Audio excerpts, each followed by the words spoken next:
ఇది చియాంజ్ trip to Varanasi and first flight experience video.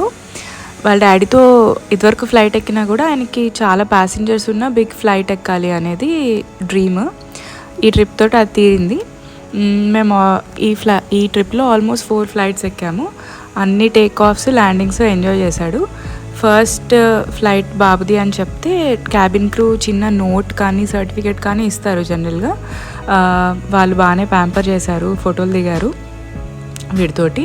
And వాళ్ళ డాడీ ముందే చెప్పారు పైలట్కి ఒక చిన్న నోట్ రాసి పంపిస్తే కాక్పిట్ చూపిస్తారు అని. సో కాక్పిట్ చూపించారు, పైలట్ కూడా పిలిచి వీటితో చాలాసేపు మాట్లాడారు. కానీ కాక్పిట్లో ఫొటోస్ తీసుకోకూడదు, అందుకే మేము ఫొటోస్ తీసుకోలేదు.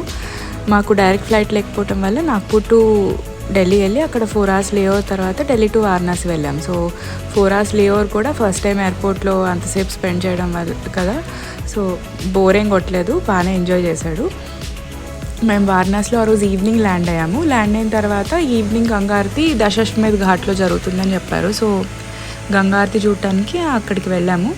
ఆ తర్వాత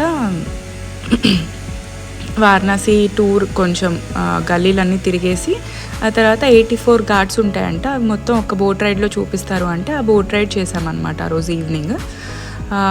ఆ బోట్ రైడ్ తర్వాత నెక్స్ట్ డే మార్నింగ్ 5 o'clockకే మెయిన్ టెంపుల్ దర్శనానికి వెళ్ళాము. 2.5 hours పట్టింది దర్శనం ఆ రోజు. తర్వాత పిండ ప్రదానం ఎక్కడ చేస్తారు అంటే అన్ని ఘాట్స్లో చేస్తారట, కానీ మణికర్ణిక ఘాట్ ఫేమస్ అని అంటే మణికర్ణిక ఘాట్కి వెళ్ళాము.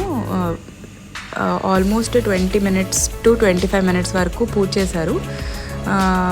అయ్యగారు ఎవరిని హెల్ప్ చేయనివ్వలేదు మంత్రాలు చదవటానికి, చియాంజ్ తోటి చదివించారు. చియాంజ్ కూడా బాగా కోఆపరేట్ చేశాడు, ఓపిక్గా ఆయన చెప్పిన మంత్రాలన్నీ చదివాడు. గోత్రము, పేర్లు, అన్ని మంత్రాలు అన్నీ చదివి పూజ అంతా శ్రద్ధగా చేశాడు. యాక్చువల్గా చాలా ఎండగా ఉండింది ఆ టైంలో, అండ్ మేము ఘాట్లో చేయడం వల్ల పైన షెల్టర్ కూడా ఏం లేకుండే ఓపిక్గా అన్ని మంత్రాలన్నీ చదివి పూజ అంతా ఫినిష్ చేసి గంగలో కలిపేసి వచ్చాడు. వరదలు అవ్వటం వల్ల గంగలో కొంచెం వాటర్ మురికిగా ఉన్నాయి. మేము నెక్స్ట్ డే అయోధ్యకు వచ్చాము. ఇది అయోధ్య ఎంట్రన్స్. తర్వాత అయోధ్యలో కూడా 10 to 15 minutes పట్టింది. మెయిన్ టెంపుల్ కన్స్ట్రక్షన్ అయింది కానీ చుట్టూ కన్స్ట్రక్షన్ జరుగుతుంది. సో మిగిలిన టెంపుల్ అంతా కన్స్ట్రక్షన్లో ఉంది.